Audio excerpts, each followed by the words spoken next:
Bubba Wallace just wrecked his own season in about 5 seconds flat, and the whole NASCAR world is losing its mind over it. The expectations for the weekend were absolutely massive. Everyone in the garage knew this team had the speed to dominate, and after laying down the fastest lap on Saturday, the hype was totally justified. Fans were eagerly anticipating a triumphant performance, fully expecting him to conquer the track and secure a crucial victory. But instead of celebrating in victory lane, Sunday turned into an utter nightmare filled with intense frustration, ruined race cars, and absolute total heartbreak. Now, here is where it gets really interesting. Despite having the fastest car during qualifying, the actual race proved to be a completely different animal. The track conditions shifted dramatically, and Wallace found himself battling intensely just to crack the top 15. Every single lap felt like a grueling struggle against the pavement. As his car refused to handle the way it did just 24 hours prior, his crew chief was constantly on the radio, desperately trying to formulate a strategy to regain their lost track position.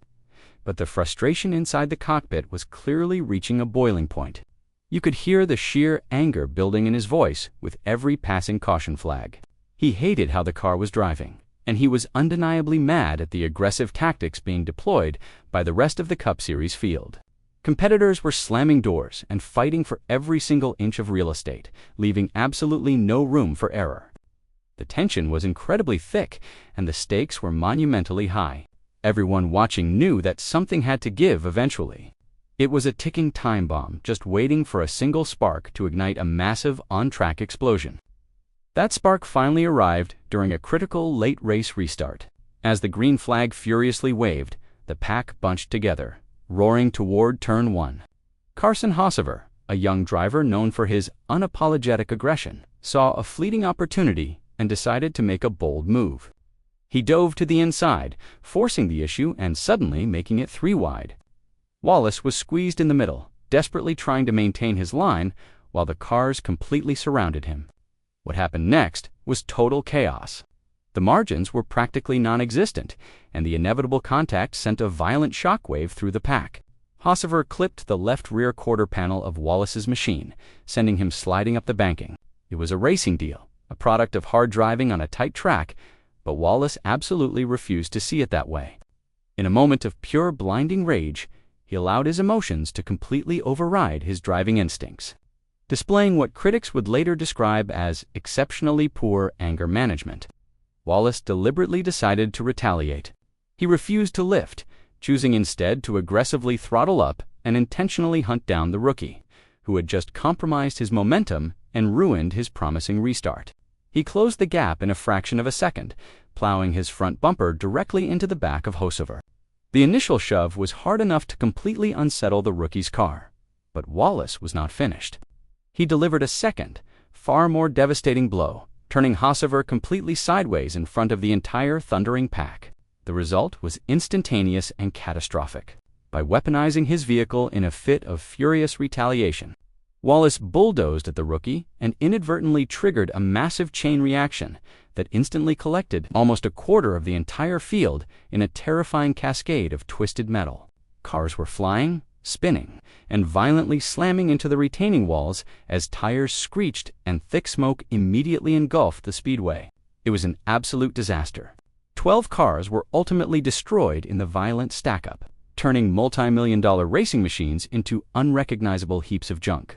The sheer scale of the destruction was completely breathtaking, and the crowd erupted in a mixture of shock and sheer outrage. The red flag was instantly displayed, bringing the race to a sudden, grinding halt as emergency crews frantically rushed onto the racing surface to assess the massive damage and check on the drivers. Up in the broadcast booth, the reactions were a mixture of disbelief and harsh condemnation. Former champion Kevin Harvick did not mince his words, immediately calling out the reckless nature of the retaliation. He pointed out that while frustration is a natural part of racing, intentionally causing a 12-car wreck crosses a massive line. Renowned journalist Jeff Gluck echoed this sentiment on social media, noting the sheer danger of the move. Even NASCAR legend Richard Petty later chimed in, expressing his deep disappointment with the blatant lack of respect shown for the safety of fellow competitors on the track. The immediate aftermath was just as dramatic as the crash itself. Wallace's heavily damaged car limped to a halt. His day abruptly ended by his own catastrophic actions. Skipping the traditional cool-down lap, he went straight to the infield care center. A humiliating conclusion to a weekend that began with such incredible promise. Meanwhile, Hocevar miraculously managed to survive the chaos with only moderate damage. Through sheer luck and impressive car control, the rookie kept his engine running and ultimately salvaged a 17th place finish. A stark contrast to Wallace, who was officially relegated to a dismal 36th. And here is the thing that makes this even worse. The radio audio from Wallace's team, immediately following the incident, painted a picture of a driver who was completely unrepentant in the heat of the moment. There were no apologies issued over the communication channel, only expletives and continued complaints about how he was raced. This lack of immediate remorse only fueled the roaring fires of sports tribalism that instantly consumed the fan base. Social media platforms completely melted down, with supporters fiercely defending his right to stand his ground, while detractors loudly demanded an immediate and severe suspension from NASCAR. This intense polarization is nothing new for Wallace, who has unfortunately built a troubling pattern of allowing his temper to dictate his actions on the track. Analysts were extremely quick to point out the historical context surrounding this latest outburst.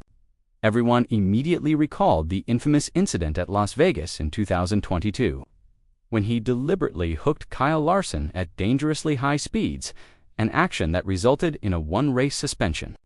Then there was the highly publicized post-race altercation with Alex Bowman earlier in 2024, which resulted in a massive $50,000 fine. These past transgressions are heavily weighing on the minds of fans and officials alike. When a driver repeatedly demonstrates a willingness to use their car as a weapon, the governing body is eventually forced to step in and drop the hammer to maintain order. The stakes are simply too high to allow this kind of behavior to go unchecked. The Cup Series is the pinnacle of stock car racing, and maintaining a standard of professionalism is absolutely paramount. By ignoring these standards, Wallace has placed himself directly and squarely in the crosshairs of the sport's most powerful disciplinary decision-makers. The points implications of this disaster are absolutely staggering. Wallace was desperately fighting to secure a comfortable position in the championship standings, but this 36th place finish has completely torpedoed his momentum. He has plummeted down the leaderboard, losing invaluable ground to his closest rivals at the worst possible time. The frustration of throwing away a perfectly good race car and a massive haul of points over a fleeting moment of anger is a bitter pill for his entire organization to swallow. The garage is buzzing with rumors about what the potential penalties might actually look like this time. Now, the entire racing community is forced into a state of agonizing suspense. NASCAR officials have deliberately chosen to withhold their official ruling until a further extensive review is thoroughly completed by the executives.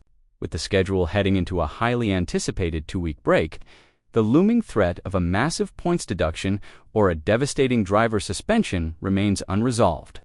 This story is going to hang over everything for the next 2 weeks.